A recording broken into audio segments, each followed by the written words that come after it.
يا رب بالمصطفى بلغ مقاصدنا واغفر لنا ما مضى يا واسع الكرم.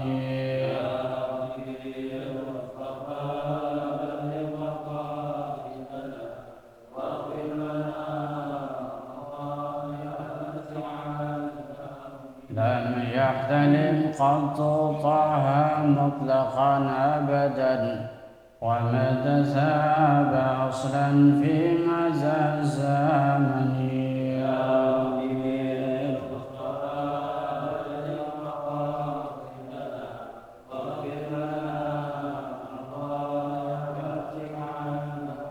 منه الدواب فلم تهرب وما وقعت ذبابة أبدا في جسمه الحسن.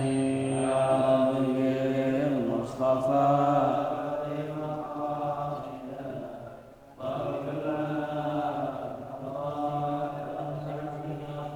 بقلبي كما من رؤية سبزت ولا يرى ظل في شمس ذو فاطن. يا رب المصطفى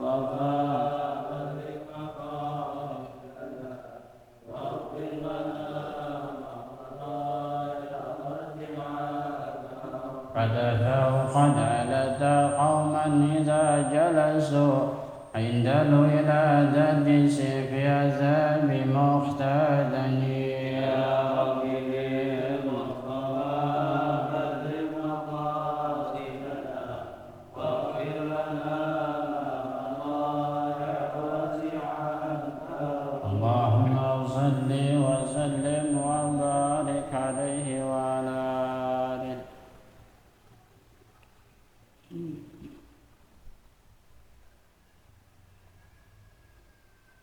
Alhamdulillah wa syukru lillah wa salatu wassalamu ala rasulillah Muhammad bin Abdullah wa alihi wa sahbihi wa man walah. La hawla wa la quwwata illa billah. Qala al-musannifu rahimahullah ta'ala wa nafa'ana bih bi ulumihi fid dharain amin.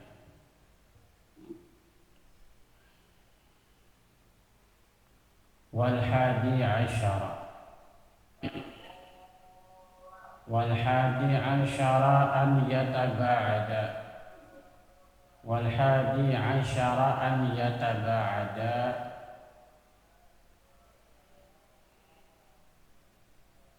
والحادي عشر أن يتباعد عن دنيء المكاسب أن يتباعد عن دنيء المكاسب والحادي عشر أن يتباعد عن دنيء المكاسب. Bacaan amaan jangan sampai sarut. Baca amma dengan amma hati-hati.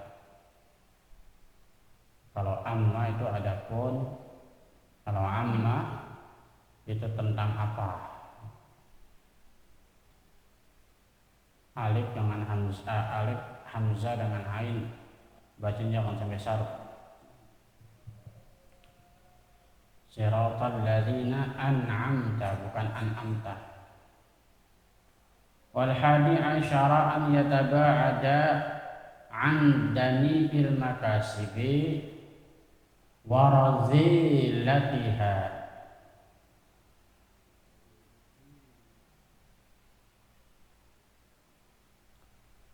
warazilatiha tab'an warazilatiha tab'an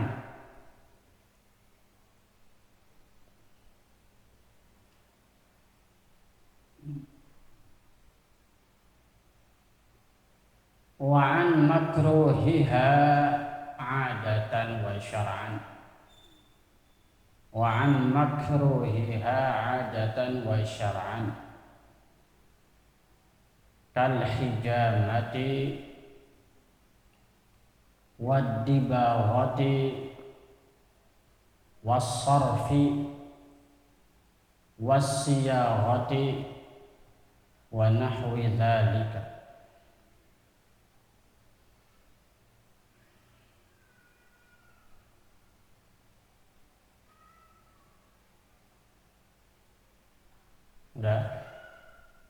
Bismillahirrahmanirrahim. Wal hadi asyara an yataba'ada an dani'il makasibi wa radhilatiha tab'an wa an makruhiha adatan wa syar'an kal hijamati wad dibaghati was sarfi was siyaghati wa nahwi dzalika.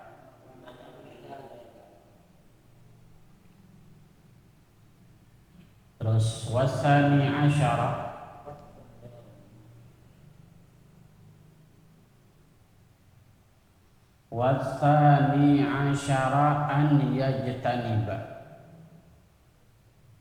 an yajtaniba mawadhi'at tuhami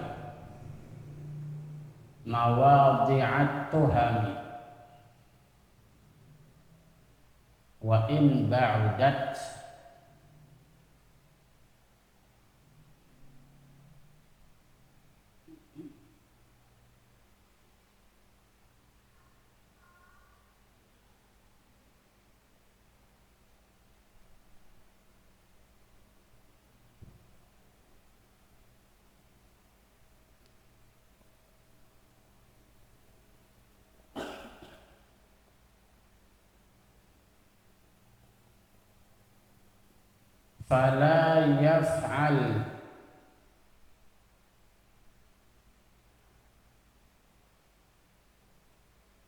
fala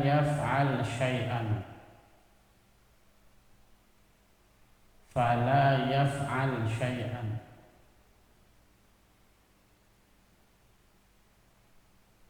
yatadammanu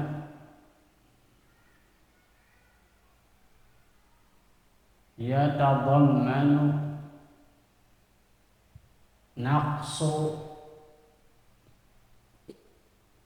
muru'atin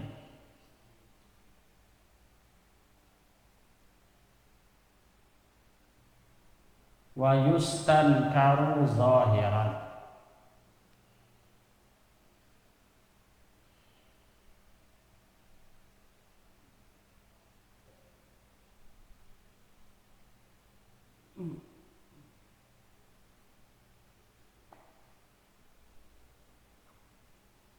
Wa in kana jaizan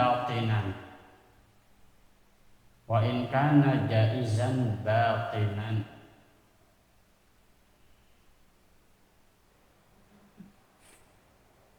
fa innahu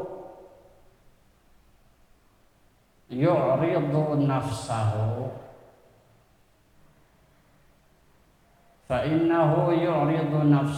lit-tuhmati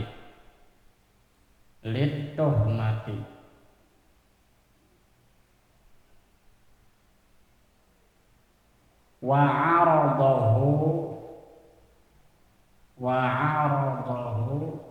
lil waqi'ati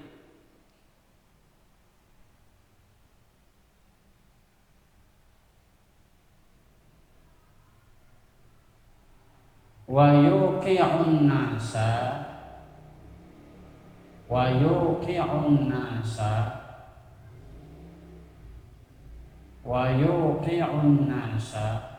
fi dhununil makruhati wa taqsimil waqi'ati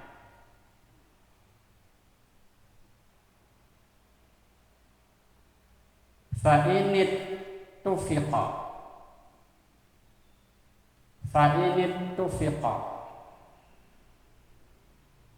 syai'un min zalika lihajatin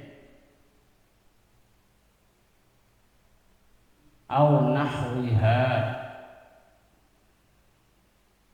akhbara man syahadahu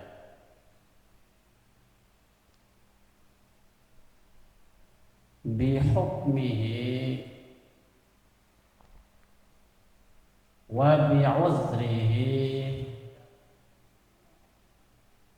wa maqsudihi. Saya baca jelas banget ya, jangan sampai salah.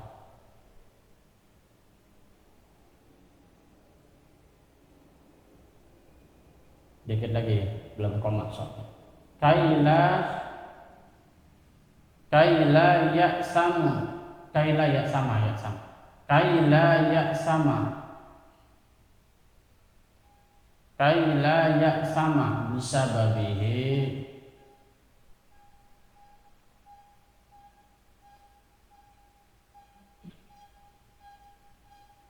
wa yanfira anhu au yanfira anhu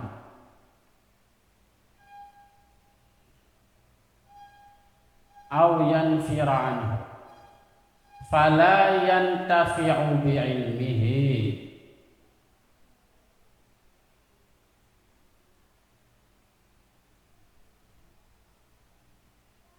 wa liyastafidal jahilu bihi waliyastafidal jahilu jangan waliyastafidal jahilu bihi waliyastafidal jahilu bihi. Perhatikan benar-benar ya, salah panjang salah arti.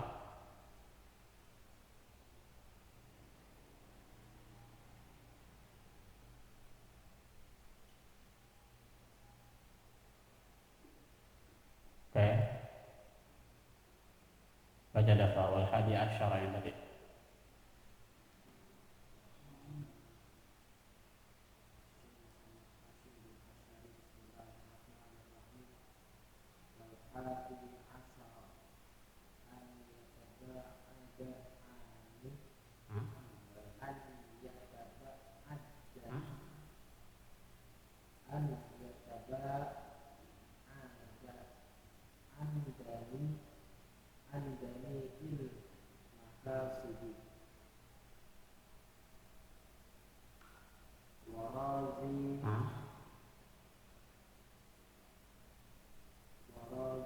Warazi nggak ada warazi, rohnya nggak ada alifnya.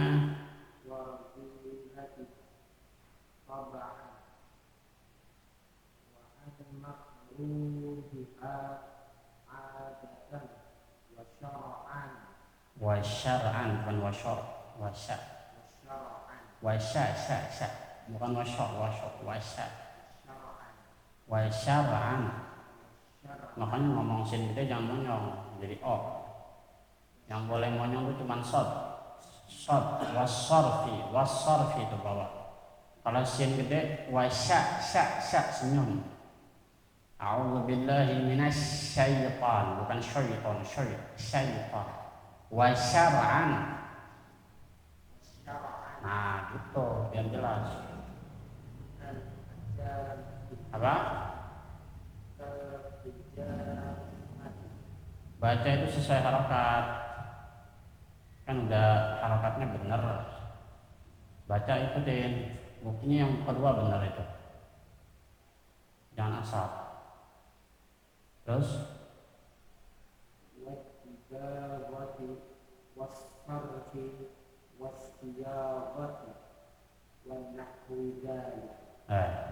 bukan nggak bisa, kurang teliti, buktinya diulang bener. Ketika yang ditulis apa, bacanya gimana? Ya Pak Dani boleh dijalin sebaris WhatsApp.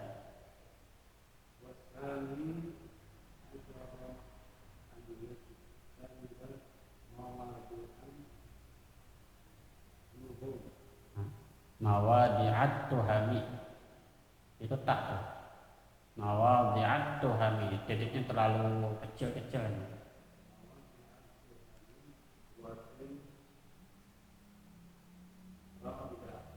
Terus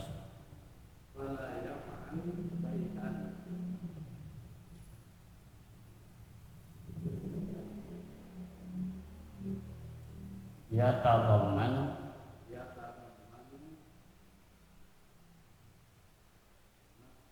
maksud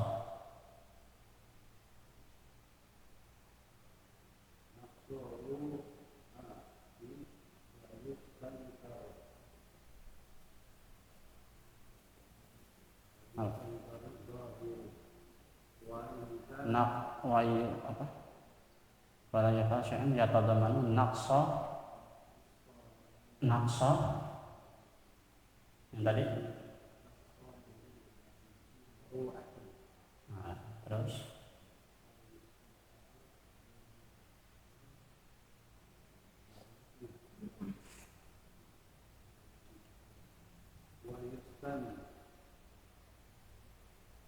mayustan kalu zahiran. Ya, kalau baca kitab harakatnya harus hidup semuanya. Maka gue sesuaikan.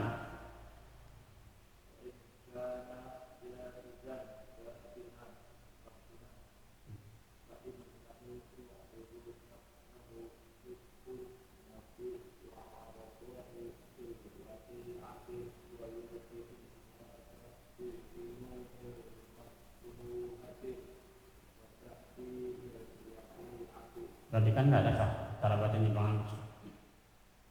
Berarti kan ente sekali baca beres, nggak pakai mundar mandir. Terus banyak maafin.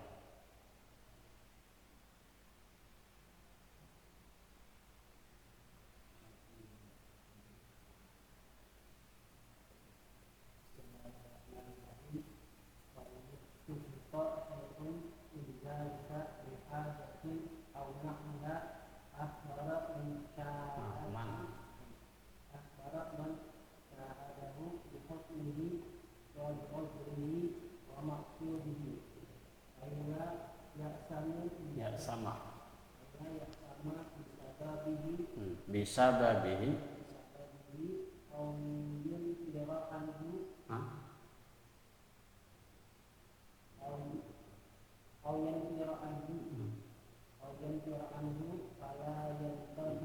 Itu saya baca yanfira tadi. Yang benar nafara yanfuru ya, lari.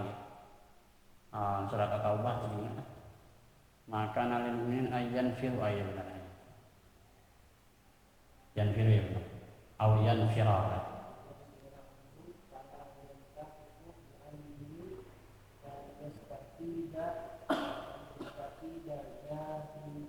Nah, lihat. Banyak hikmah pelajaran ini ya.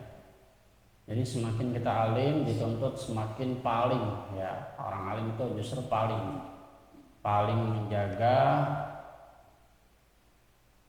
bukan cuma menjaga image. Kadang-kadang orang alim jaim jaga image penting, tapi di sini bukan soal jaga image aja, tapi dirinya justru harus lebih paling menjaga diri daripada orang biasa. Jangan jomplang ya, dihormatinya pengen lebih tapi penjagaan dirinya kurang. Kalau pengen dihormati, jaga dirinya harus lebih daripada yang lain. Jangan mentoin yang nggak pantas ya. Wal hadi asyara, dan yang ke-11 dari adab sebagai seorang alim.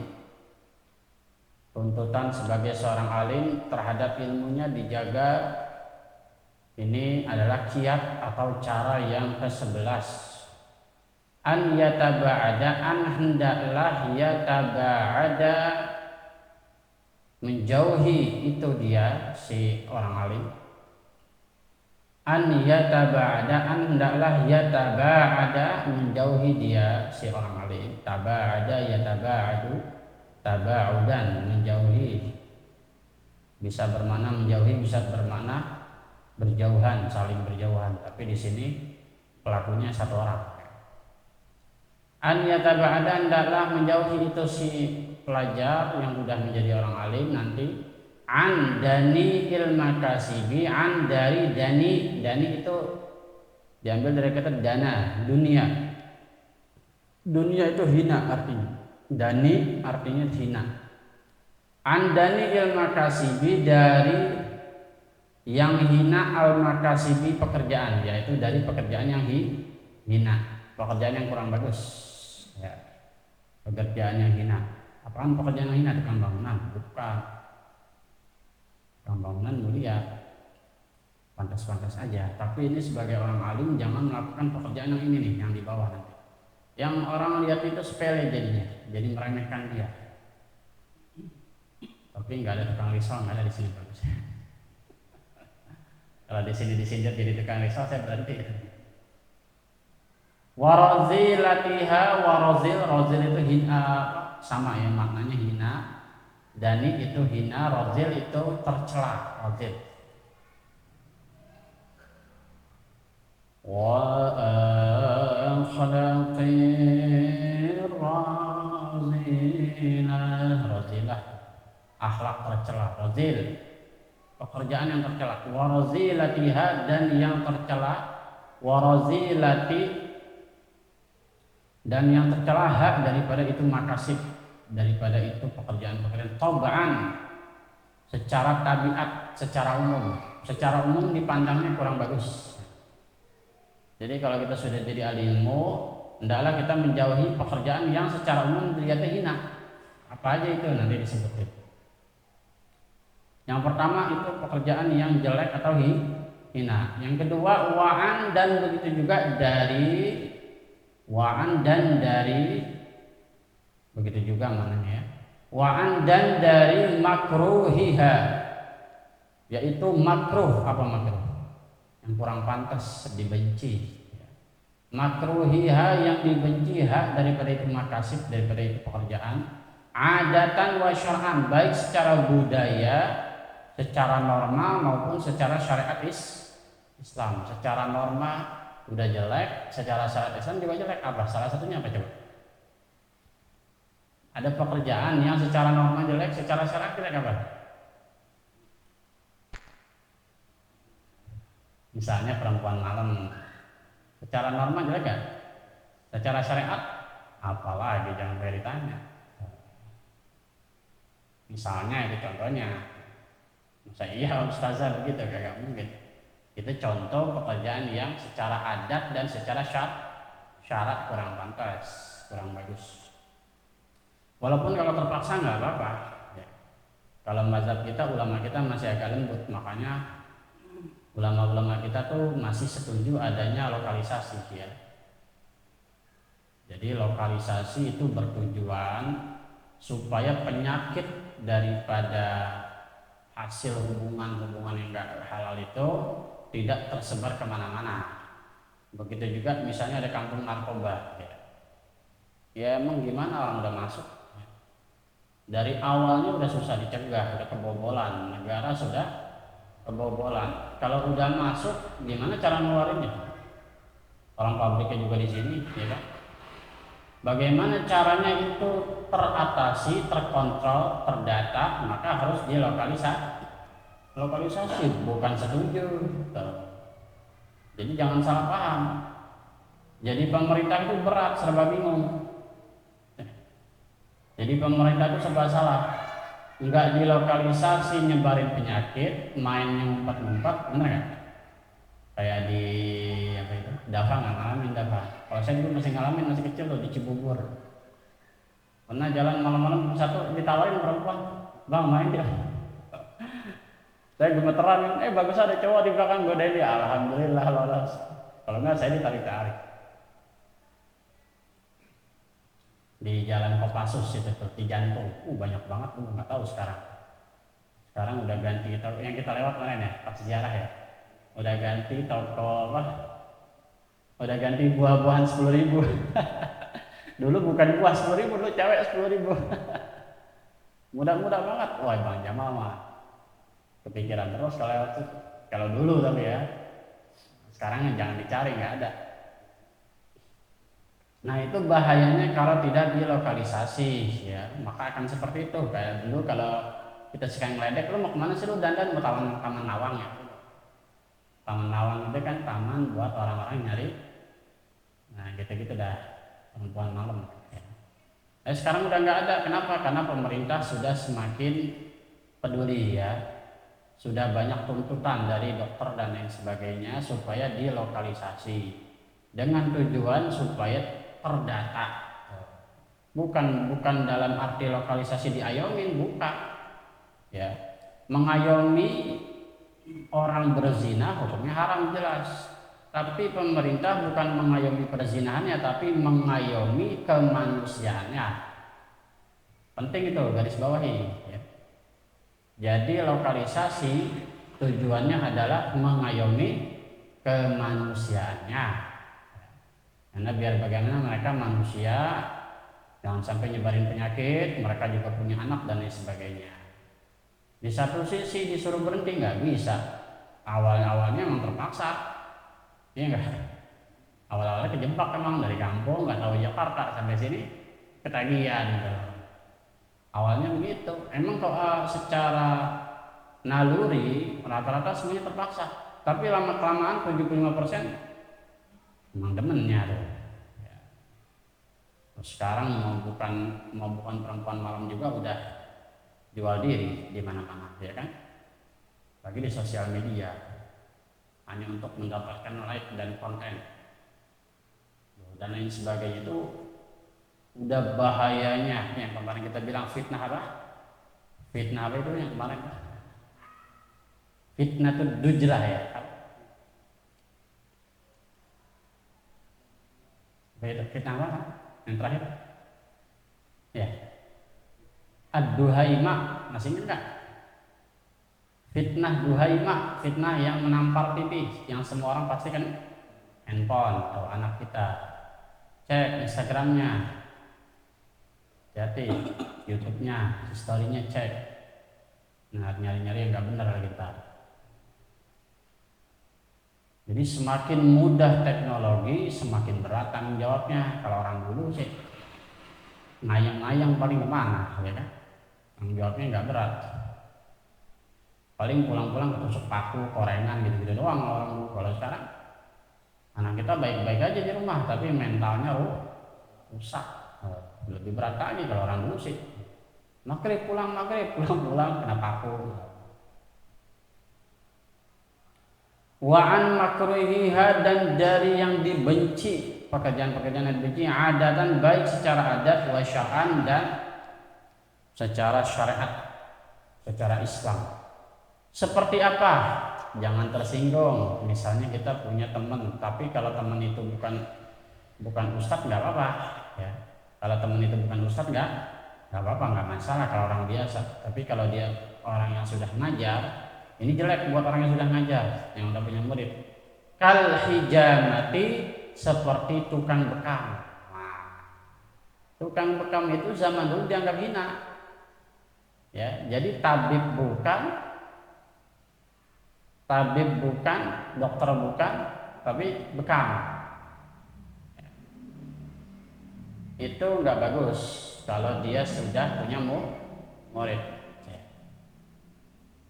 Tapi kalau bekam profesional nggak apa-apa. Kalau memang dia ngebuka bekam, tapi dia nggak ngajar, nggak apa-apa. Tapi kalau dia sudah mulai ngajar, maka tinggalkan itu bekam. Nggak bagus. Kenapa? Karena kalau bekam cenderung nanti megang aurat orang, benar nggak? Kecuali nggak ngajar. Ini bagi yang mau ngajar. Ini kan ingat, ini adab bagi si alim. Ya. Kalau kita sudah mulai punya tuntutan yang mengajar kaderisasi, maka pantang kerja hijamah bekam. Saya punya pengalaman pribadi soalnya, kakak saya sendiri. Ya namanya udah punya anak, udah gede-gede, 3 orang.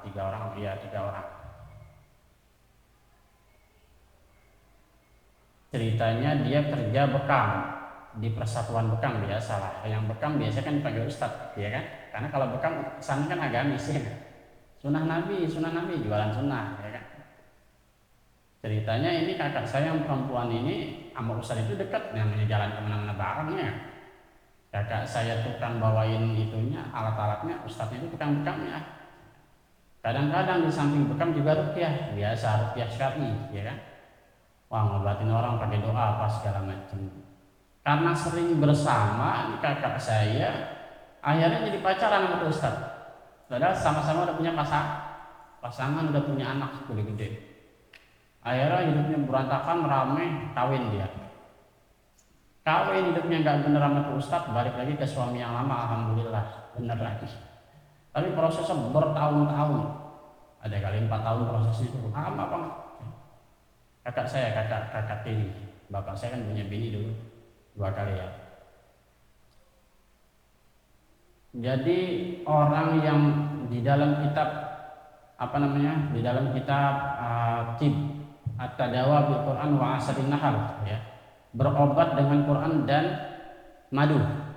Itu dikatakan sama syekh tersebut yang punya kitab tersebut, berobat dengan Quran dan madu, katanya itu kebanyakan orang ruqyah itu pembohong. Itu syekhnya memang. Kebanyakan orang ahli ruqyah itu pembohong, dilebih-lebihkan. Maka zaman sekarang sangat sulit mencari ahli ruqyah yang betul-betul ikhlas. Kenapa sih kita nggak boleh percaya total sama ahli ruqyah? Karena zaman dulu sahabat itu ngeruqyah itu sesekali dan tidak pernah sahabat jadi profesional, ngerti nggak? Misalnya kisah yang terkenal Abu Dzar Al-Ghifari dan kawan-kawan saat waktu melewati desa yang ada warganya kesurupan, didoain pakai Fatihah, kesantet lah, kena santet, kena guna-guna, didoain pakai Fatihah, terus dikasih upah kambing yang bagus. Sampailah telinga ke Rasulullah, diambil sama para sahabat. Itu tuh si Abu Dzar Al-Ghifari itu, ya Rasulullah, masa dia ngobatin orang terus dapat upah terus diambil? Maka Rasulullah membenarkan Abu Dzar Al-Ghifari. Oh nggak apa-apa, kalau emang kita ngobatin orang dan sebaik-baik yang diambil upahnya adalah Quran. Maksudnya kalau kita ngajar Quran, justru upah dari pengajaran itu paling berkah, kata Rasulullah. Tapi hadis ini jangan dijadikan dalil buat nyari duit ke situ. Tuh, banyak yang salah paham. Tapi kenyataannya Abu Dzar Al-Ghifari kemudian besok kagak buka praktek. Ngerti nggak nih? Kalau kita kan manjur sekali besok buka praktek. Jadi kalau sahabat Nabi dulu kagak jadi kebiasaan. Nggak mentang-mentang sekali ruqyah berhasil besoknya jadi dukun. Jadi biar bagaimana ulama sepakat bahwa hal-hal tersebut, tukang ruqyah, tukang bekam itu pekerjaan yang kurang bagus ya. Kecuali kita mau profesional fokus. Misalnya kita nggak punya keahlian dalam hal mengajar, kita buka bekam nggak apa-apa. Yang penting syaratnya jangan banyak bohong, jangan dibuat-buat. Jangan orang berobat udah susah suruh cari syarat yang susah-susah, segala minyak za'faron 5 juta segala macam, nyari ayam cemani segala macam, lingkaran setan. Nah itu bukan kata-kata saya, tapi dalam kitab itu ya. At-Tadawa bil Quran wa Asalin Nahal. Syekh siapa lupa saya. Majdi Muhammad Asy-Syahawi. Wah, ingatan saya tajam juga. Majdi Muhammad Asy-Syahawi itu kitab udah lama saya lihat. Majdi Muhammad Asy-Syahawi. At-Tadawa bil Quran wa Asalin Nahal. Berobat dengan Quran dan madu. Berobat dengan Quran maknanya ruqyah. Berobat dengan madu ya maknanya berobat secara zahir. Jadi kalau kita berobat disarankan selain minum obat juga dibacakan doa. Maksud dari kitab itu begitu. Tapi dia sendiri mengucap bahwa ahli ruqyah di zaman sekarang udah susah. Dan kebanyakan ahli ruqyah adalah orang yang satu nggak paham Quran, kedua bacanya juga nggak bagus, bacanya belepetan. Ngerti nggak? Nggak usah disindir ustaz siapa. Ada ustaz ahli ruqyah yang bisa bikin orang kesurupan, tapi bacanya belepetan. Nah itu udah paham saja. Jadi kebanyakan ustaz-ustaz itu malah nggak bisa baca Quran, nggak ngerti Quran, nggak ngerti akidah, nggak ngerti agama, tapi malah jadi tukang doa. Nah yang begitu tuh jangan diambil ilmu, ngerti nggak? Jangan belajar sama dia. Kalau kita mau pelajari ruqyahnya, tapi ketika dia ngomong agama, kita jangan ambil. Persis kayak Gus Bahang ngomong, kalau penyanyi dangdut lagi nyanyi dangdut boleh ditonton, tapi kalau dia lagi ceramah agama jangan didengerin, karena bukan bagiannya. Wad-dibaghati. Nah ini yang kedua, ad-dibaghah diambil dari kata dabagh, apa? Menyamak, tukang samak kulit. Nah, kalau sekarang udah langka ya, langka tukang samak kulit, tukang bikin beduk langka. Itu pekerjaannya kurang bagus. Ini dulu ya, kalau sekarang bagus-bagus saja. Kalau sekarang itu di masjid pulau tuh, di masjid saya tuh Nurul Ikhlas itu beli beduk sama Kang Ismail terus. Jadi di beduknya tuh ada plakat tulisan Kang Ismail. Hampir kemana-mana kalau melihat beduk pasti dia yang bikin. Kang Ismail terkenal, orang Palimanan, Cirebon. Itu bagus-bagus saja. Ya. Kalau emang dia menyamak kulit untuk beduk, ya. Tapi kalau dia menyamak kulit hewan-hewan buas untuk dibikin tas dan lain sebagainya, nah itu yang nggak bagus. Ya. Kalau dia menyamak kulit sapi, kulit kerbau, kulit lembu untuk hadrah dan mungkin masih bagus. Tapi kalau menyamak kulit untuk tas, untuk baju itu yang kurang bagus. Ya. Ini menyamak kulit bukan tukang jahit ya, beda ya. Kalau tukang jahit itu khayyat bahasa Arab. Tukang jahit itu khayyat, justru pekerjaannya si Nabi siapa di dalam kitab itu? Siti Hawa ya. Siti Hawa itu seorang penjahit. Justru kalau para nabi penjahit bertani terus berlaut nelayan itu justru pekerjaan para nabi.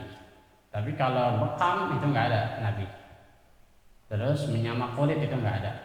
Jadi kalau yang namanya bekam menyamak itu pasti pekerjaan budak yang disuruh budak. Nah kalau orang alim jauhi itu. Yang ketiga was-sarfi, yaitu sorof. Sorof bukan dalam ilmu nahwu nih. Sorof artinya memutar duit. Nah kalau jadi seorang ustadz jangan bekerja pemutar uang, ngeredit, ngerti kan ngeredit. Kalau jadi guru ya beda lagi dengan profesional, beda. Jangan di apa namanya? Jangan dipakem ke situ. Seperti tadi, kalau kita mau jadi tukang bekam, jadilah tukang bekam. Ketika kita mau jadi ahli agama, tinggalkan pekerjaan bekam. Wasarfi itu yaitu memutar uang. Ya, sorof itu artinya berputar mengubah. Mohon maaf, misalnya lintah darat. Masa ustadz jadi lintah darat kan mustahil. Tapi sorof di sini bukan sesuatu yang haram. Kalau lintah darat jelas haram. Ini bukan haram, ini makruh tadi dibilang ya kan? Makruh. Berarti minjemin duit, jadi tukang kredit, minjemin barang, minjemin duit. Nah, seorang ustadz jangan jadi tukang minjemin duit, bahaya. Ya. Karena berinteraksi dengan banyak orang. Terus minjemin duit mesti punya kesabaran. Ya. Terus mesti galak, bener gak Pak Mansur? Beb. Jadi yang namanya minjemin duit, kredit, itu mesti galak. Nah, seorang ustadz nggak boleh kayak gitu. Masuk orang telat bayar diamuk, jadi debt collector. Ustadz juga debt collector juga nggak boleh. Kalau mau jadi ulama, tinggalkan pekerjaan debt collector. Kalau mau jadi ulama ya. Nah, wasiyagati yang terakhir siyaghah diambil dari kata sigoh. Sigoh itu menyelup apa ya? Tukang apa ya? Tukang sablon. Nah, seorang ustadz pantang menjadi tukang sablon. Ini hukumnya makruh, bukan haram Pak. Jadi kalau ada ustadz buka perusahaan sablon, jangan dilarin ke sini. Ntar nyalahin Mbah Hashim. Nah, kalau dia misalnya punya perusahaan sablon, ketika dia sudah mau fokus dalam hal agama, dia mesti menyuruh kepada anak buah gitu maksudnya. Jangan dipegang sendiri. Orang yang megang sablon biasanya wudhunya kurang sempurna karena banyak ketemu cat, ya kan? Cat, thinner, apa segala macam, banyak ketemu alat-alat yang berbau tajam. Itu nggak bagus kalau jadi seorang ustadz terus tangannya banyak catnya. Jadi kalau dia mau jadi seorang guru tapi kebetulan dia punya usaha sablon, maka dia harus mengkader anak buah. Bagusnya minyak desal nggak berbekas ini ya. Jadi nggak masuk. Wa nahwi dzalika dan yang seumpama itu, pokoknya hal-hal yang kurang bagus dah, kurang enak. Jadi mantri, ustadz juga, mantri juga, jangan. Kalau dia mau mantri, ustadz. Ya. Ini maknanya sebenarnya sindiran, bukan berarti hakikat. Ya, bisa hakikat, bisa juga sindiran. Maksud bahasa begini, kalau kita mau jadi seorang ustadz, jangan banyak cerita, jangan banyak berdongeng, jangan banyak mukjizat. Maksudnya gitu. Rata-rata kan kalau orang tukang ngobat itu banyak dongengnya, benar nggak? Cerita-cerita ketemu mama misalnya, mantri kan gitu, ditungguin mama. Wah, tungguin nih mau suntik biar dapat permen Coca-Cola zaman dulu ya kan? Suntik, dapat permen 4 dari Pak Wayan. Nah itu pantang, ya, pantang. Mohon maaf saya punya guru itu tukang urut ya, tapi saya tidak pernah memandang beliau sebagai ulama. Saya hanya memandang beliau sebagai orang alim. Soal keilmuan justru saya sering berdebat. Ya, soal keilmuan justru guru saya itu banyak bertanya sama saya. Misalnya dia bangun musola itu di bawah. Itu tulisannya banyak salahnya. Kenapa? Ya wajar, ada tukang urut, ya kan? Tukang totok ya, bukan tukang urut, tukang totok anatomi. Dia belajar sama Abah Falak. Ya. Abah Falak ulama. Belajarnya sama ulama. Tapi karena beliau sering ketemu dengan perempuan, sering bersentuhan dengan perempuan, ya, itu wajar. Artinya makan energi dan beliau tidak menyibukkan diri dalam hal agama. Tapi ketika dia ngomongin agama, justru saya banyak meluruskan. Nah itulah saling mengisi. Artinya gini, kita harus cerdas ya.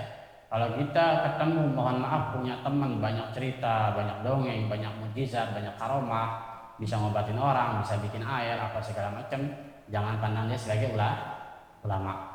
Ya. Tapi kalau dia jujur, pandanglah dia sebagai profesional. Jadi bukan kita mengambil ilmu agamanya dari dia. Jadi ada pak-paknya. Nah kalau kita mau jadi ulama, maka tinggalkan semua pekerjaan itu. Ngerti nggak nih kira-kira? Oke ya, jadi bukan pekerjaannya yang dijelekin sama Mbah Hashim, tapi kalau ulama melakukan itu buruk, makruh ya. Selesai ya sampai situ ya. Wasani asyara, dan yang ke-12 yaitu adab sebagai ulama. An yajtaniba, hendaklah menjauhi mawadi'at tuham, tempat yang busuk, tempat yang rusak, busuk. Tempat yang busuk, tempat yang rusak. Wa in ba'udat, sekalipun tempatnya jauh. Udah jauh disuruh jauh. Kata Mbah Hashim, hendaklah menjauhi tempat busuk walaupun tempatnya udah jauh. Tempatnya udah jauh, disuruh jauhin lagi. Ngerti nggak nih maksudnya? Kita tinggal di satu daerah lokalisasi. Jaraknya sih jauh dari sini ke Ragunan. Itu aja nggak boleh ngedekat ke situ. Itu aja nggak boleh ngedekat. Hendaklah menjauh. Karena tempat-tempat itu tempat bala, tempat azab. Itu secara umum ya, secara umum. Walaupun ada ulama yang memang dakwanya ke tempat-tempat seperti itu. Dulu zaman kisah Nabi Isa dan Nabi Yahya itu sepupuan ya. Yahya. Jadi Nabi Zakaria punya anak Yahya ya. Nabi Isa punya ibu Maryam. Itu sezaman tuh. Nabi Isa dakwahnya ke orang-orang soleh. Kalau Nabi Yahya dakwahnya ke orang-orang soleh. Kalau Nabi Isa dakwahnya ke orang-orang bejat. Satu saat ketemu di jalanan, main ledek-ledek kan, dakwah di tempat begitu. Yang satu lagi diledekin juga sama Nabi Isa, dakwah kok di tempat orang benar, orang udah benar didakwahin. Yang satu dakwah kok di tempat begitu. Itu bercandanya para nabi. Jadi ada ulama yang memang dakwahnya di tempat-tempat begitu, tapi bukan jadi kebiasaan ya. Karena biar bagaimana itu tempat bala. Dan jangan lupa kalau berdakwah di tempat tersebut harus bawa temen. Jangan diri-diri, terus bukan ada dakwah lagi, didakwahin. Bukan ada dakwah, diajarin ntar. Bawa tim. Intinya kita bukan menghukumi orang ya, bukan menghukumi si A, si B, Gus A, Gus B, Kiai A, Kiai B, bukan. Ini untuk diri kita. Jadi kita pribadi harus menjauhi. Kalau memang harus nyemplung, tadi bawah ada pengecualiannya di bawah tuh banyak ya. Ini namanya kebijakan Mbah Hashim. Jadi Mbah Hashim itu sangat alim dan sangat menjauhi hal-hal yang makruh-makruh ya. Dulu beliau di pesantren pas acara Maulid Nabi itu zaman dulu kan ada lomba-lomba. Salah satunya lomba nikah-nikahan. Ketika lomba nikah-nikahan ada santriwati dengan santri laki itu nikah-nikahan, itu disambil membahas, dilempar, disuruh bubar. Itu ada dalam kitab beliau, dikisahkan dalam kitab beliau Man Yasna'ul Maulid bil Munkarat, lupa saya. At-Tanbihat, kitab At-Tanbihat, kitab Bahasim saya kan tebal tuh. Salah satunya di kitab itu. Kitab At-Tanbihat liman yasna'ul maulid bil munkarat. Jadi kitab tersebut dikhususkan untuk memperingati peringatan kecaman bagi orang-orang yang mengadakan maulid dengan kemungkaran. Salah satunya yang ramai di Jawa, joget-joget, ya kan? Maulid ngedance apa itu zaman Bahasim habis itu. Bahasim sangat marah. Makanya wajar kalau ulama-ulama ngomong tuh orang goblok kayak begitu. Tapi kalau kita memperlombakan anak kecil, kalau zaman dulu kalau sama, lomba anak kecil, laki perempuan dicampur, misalnya paduan suara, tapi baca sholawat itu boleh. Terus anak kecil, laki perempuan campur murotal, ya kan? Hafalan yang dia bisa, yang itu nggak apa-apa untuk motivasi ibadah. Tapi jangan diisi sama hal-hal yang nari, joget, nyanyi. Itu namanya munkarat. Maulidnya rusak. Makanya kata Habib Jindan, ente nih masuk bulan Maulid jangan undang orang gila. Orang gila suruh ceramah pasti isinya marah-marah. Kalau ente ngundang orang gila suruh ceramah, ente sama aja ngundang Nabi buat nyaksiin orang tersebut marah-marah. Itu namanya ente merusak makomnya Nabi, karena Maulid khusus makom Nabi. Kalau ente undang penceramah orang gila yang isinya marah-marah, ya udah deh, ente namanya merusak Nabi, membawa Nabi Muhammad tapi isinya merusak, kata Habib Jindan. Jadi dia sendiri nggak setuju dengan para habaib yang tukang marah-marah sebenarnya. Fala yaf'al, maka janganlah melakukan syai'an, sesuatu yatadammanu naqsa muru'atin, yang mengandung yang mengandung naqsa muru'atin, kurangnya muru'ah. Tahu nggak muru'ah? Muru'ah itu penjagaan diri. Muru'ah itu gini, udah tukang ke masjid tapi kesehari-hari masih suka pakai kolor, itu nggak pantas, namanya muru'ah kalau bahasa pesantren itu muru'ah. Jadi kalau kita udah sering ke musola, walaupun kita laki, harus dikurangi yang namanya pakai celana di atas dengkul. Wah, kalau dulu kita tukang azan nih di pulau tuh ya, ada Kiai Ahfas nih, yang punya Patah Hilang. Kita tukang azan nih, nggak pakai peci, di jalanan ketemu, besok suruh berhenti. Besok jangan azan lagi di musola, gara-gara nggak pakai peci. Orang dulu ya fanatik bagus kalau orang dulu. Tapi kalau peci masih banyak mazhab yang membela, misalnya ulama Mesir ngajar juga nggak pakai peci. Apalagi kalau kita pakai jas kan, pakaian dosen itu nggak pakai peci. Kalau peci masih lebih ringan, tapi kalau celana di atas dengkul laki pantang, ya. Mau ngapain aja, mau sepedaan kayak mau bola, kalau bisa main bola juga celananya di bawah dengkul. Kecuali terpaksa. Misalnya kayak berenang kemarin tuh beli kolornya emang adanya segitu. Kalau berenang pakai celana panjang gak enak. Yang penting jangan jadi kebiasaan, ya. Misalnya kelihatan tiap hari di rumah pakai celana pendek itu nggak boleh. Terus telanjang dada, tuh. Perut kemana-mana, pusat kemana-mana, mangap lagi bangun tidur. Wah, depan pintu nggak pantas. Kalau udah belajar agama itu namanya naqsa muru'atin, kurangnya muru'ah. Muru'ah itu artinya banyak ya, bisa wibawa, bisa kepantesan. Muru'ah itu diambil dari kata ro'a, ya, melihat. Kurangnya penglihatan, pandangan orang kepada kita gitu, ya. Jadi jangan melakukan apa-apa yang mengurangi muru'ah, ya.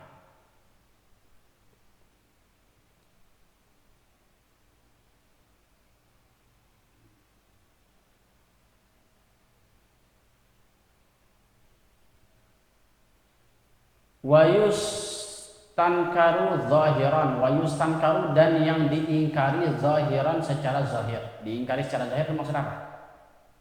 Meludah, berkoek depan rumah, ya. Habis makan minyak meludah depan rumah, itu nggak pantas. Saya aja nih biar kata di motor nih mau udah lihat dia dulu kan ya takut dilihat orang. Emang dari kecil ya. Bukan cuma karena belajar agama, memang wataknya kali kayak gitu ya. Kebiasaan dari orang tua juga kayak gitu.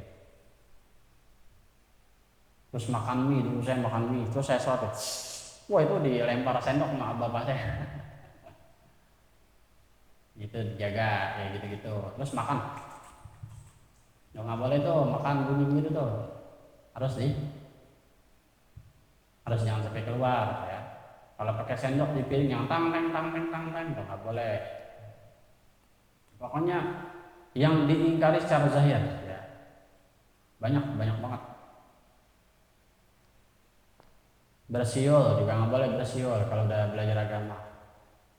Nggak tahu kalau siulin burung, nggak tahu saya hukum.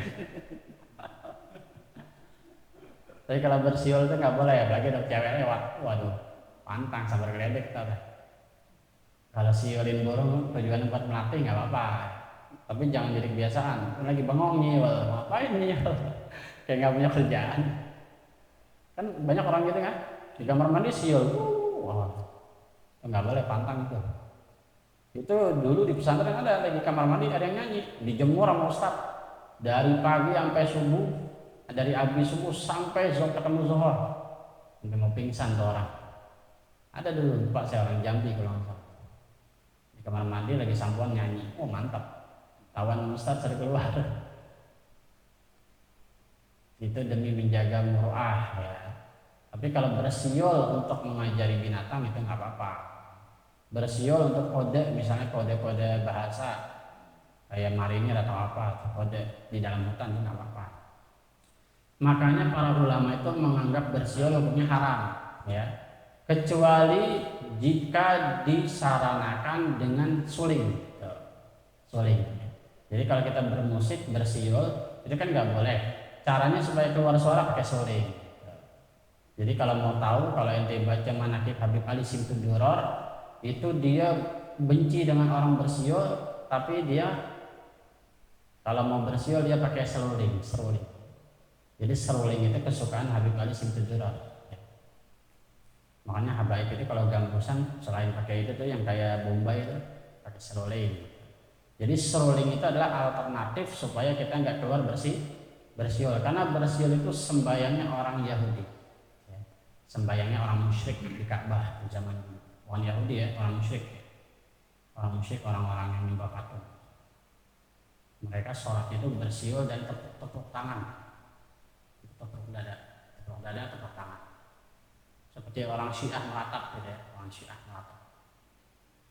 Bagaimana caranya supaya nggak bersiul? Pakai seruling. Itu boleh pakai seruling ya. Seruling yang mana aja, yang bentuk apa aja. Itu mazhab kita, jangan hanya mau Wahabi, pasti nggak boleh ya. Karena seruling bagian dari alat musik ya. Ini bagi kita yang mazhabnya membolehkan musik ya. Jadi bersiul itu nggak boleh, kalau mau bersiul pakai seruling. Itu dari Habib Ali Simtud Duror. Karena seruling itu diyakini oleh para ulama itu alat musiknya Nabi Daud diyakini para ulama ya. Walaupun itu pendapatnya itu nggak semua mengatakan begitu. Wa in kana jaizan batinan, walaupun secara batin itu boleh.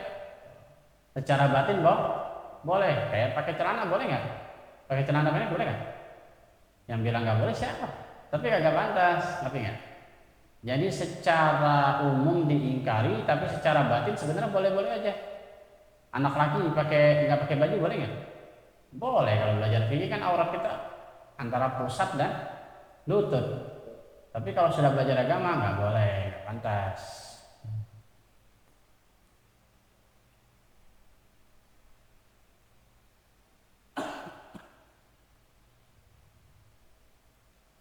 Saya aja kadang-kadang di rumah kan memang sering buka baju karena panas. Datang tukang paket lari dulu ke dalam, ngambil kaos. Kecuali terpaksa. Misalnya badannya lagi bersih habis mandi, nggak apa-apa. Itu pun saya ngomong ke tukang paket, "Ma bang ya nggak pakai baju." "Nggak apa-apa pak, santai aja." Saking kebiasaan. Nah itu hal-hal sepele itu kalau kita latih ke anak-anak, wah itu ajib gitu. Udah gede kebiasaan anak kayak gitu cakep. Jarang anak kayak gitu. Kalau saya dari kecil mungkin emang dididiknya keras kayak gitu ya. Fa innahu yu'ridu nafsahu lituhmati. Kenapa itu nggak boleh mendekati tempat-tempat yang busuk, melakukan hal-hal yang nggak pantas? Kenapa? Fa innahu, karena itu yu'ridu nafsahu, akan menjerumuskan dirinya lituhmati, kepada kebusukan. Mendekati tempat-tempat busuk akan menjerumuskan diri ke dalam kebusukan. Sekali nggak apa-apa, 2 kali nggak apa-apa, 3 kali kena. Wa aradahu lil waqi'ati, dan menjerumuskan juga lil waqi'ah, supaya terjatuh, terjerembab, terjerumus, tergelincir. Al waqi'ah, menjerumuskan diri, tergelincir. Kita gaul nih, sekali nggak apa-apa karena kita suka ngaji, ya kan? 2 kali nggak apa-apa, 3 kali bercampur laki-laki perempuan, lama-lama jadi kebiasaan. Itu namanya menjerumuskan diri untuk terjerembab, terjatuh. Kalau udah sering mandang perempuan, udah sering ketemu perempuan, udah mulai dah ngajinya males lah. Udah ketemu yang enak, yang sesuai dengan hawa nafsu. Wa yuqi'un nasa, dan akan membuat orang-orang fi dzununil makruha, berprasangka yang kurang baik. Tuh. Kalau kita melakukan hal yang kurang bagus, orang mandangnya kurang bagus.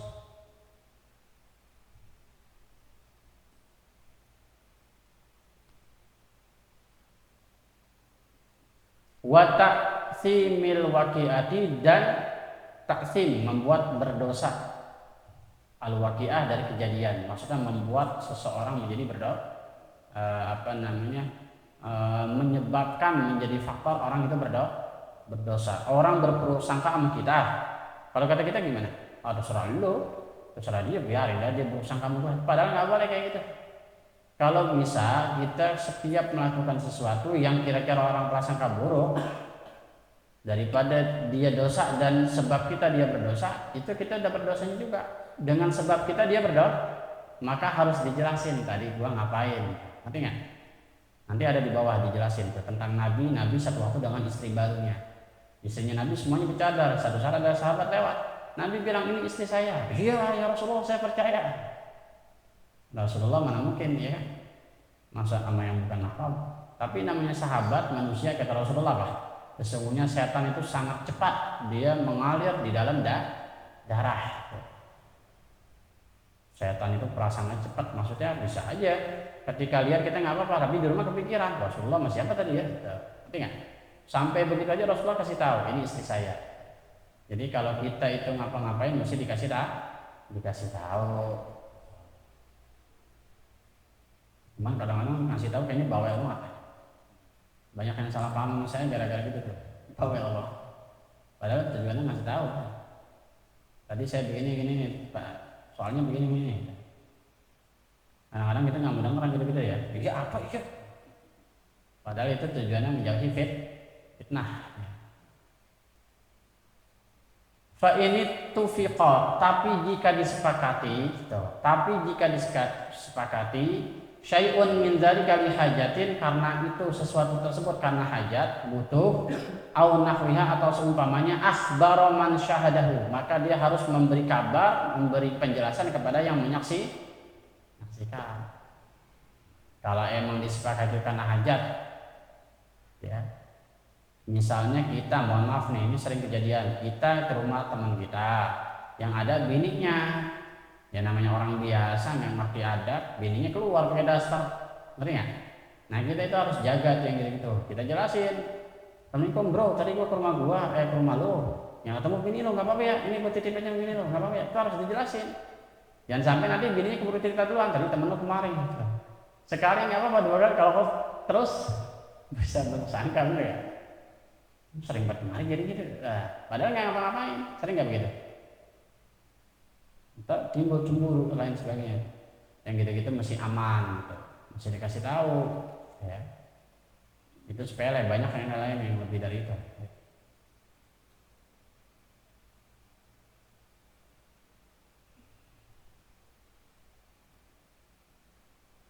Akhbara man syahadahu, maka dia harus memberi kabar, memberi berita, memberi penjelasan kepada yang menyaksikan. Bihukmihi, hukumnya apa? Hukumnya apa? Penjelasannya gimana?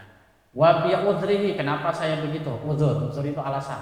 Pertama hukumnya dikasih tahu, yang kedua alasan. Maaf ya tadi saya gini habis gini. Ya bini ente main ngolah aja nggak apa-apa ya. Oh iya nggak apa-apa. Tuh. Sekali dua kali nanti teman kita nggak curiga. Tuh. Tapi jangan keseringan juga ini jadi alasan. Tiap hari kita. Wa maksudihi, dan tujuannya juga harus dijelasin. Kalau melakukan hal-hal yang kurang pantas seperti Sayyidina Ali kemarin ya, minum sambil berdiri itu nggak didiamin aja. Nah, Sayyidina Ali dijelasin. Kenapa? Kaila ya sama bisa babi, supaya orang tidak berdosa dengan sebab dia. Kalau kita menyebabkan orang berdosa, ntar kita ikut dosa juga. Au yanfira anhu, atau orang itulah lari darinya. Ya, itu orang agak kurang bener tuh, agak kurang demen dah tuh. Kemarin dia begini. Gara-gara nggak dijelasin.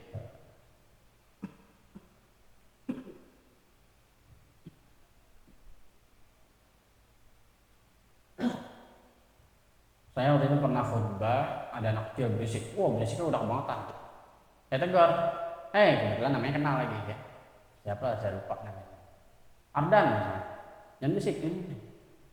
Jamaah kan tumben ada khotib ini, maka dijelasin. Jadi wal khotib falyaqul masya'a. Yang namanya khotib boleh ngomong sesukanya. Masalahnya jamaah nggak bisa ngomong, betul ya? Kalau khotib falyaqul masya'a, boleh dia menegur. Salah satu contohnya adalah Rasulullah menegur orang yang datang ke masjid langsung duduk, disuruh sholat 2 rakaat. Saya jelasin lagi khutbah sampai itu biar jadi ilmu ya. Fala yantafi'u bi ilmi, gara-gara orang lari ilmunya nggak bermanfaat. Orang nggak bisa ngambil manfaat dari ilmunya. Waliyastafidal jahilu bihi, supaya orang bodoh bisa mengambil ilmu. Liyastafid, mengambil manfaat, mengambil pelajaran. Al jahilu, orang bodoh, bihi, dengan itu sikap. Jadi kalau kita jelasin, orang yang awam akan belajar jadi tahu. Ya, sholat misalnya, lagi sholat, fasabbih bihamdi rabbika wastaghfirhu innahu kana tawwaba, baca tuh. Nah, selesai sholat jelasin. Tadi saya baca ini, jadi ada sunnahnya gini. Oh, orang gitu tahu. Walidha qala Nabi sallallahu alaihi wasallam, wallahu a'lam bishawab, al-Fatihah. Bismillahirrahmanirrahim. Iyyaka na'budu wa iyyaka nasta'in. Ngaji kita terlama hari ini 1 jam 3 menit. Pantas pada loyo. Rabbana taqabbal minna innaka antal alim wa innaka tawwabur rahim. Sallallahu alaihi wasallam. Alhamdulillahi rabbil alamin.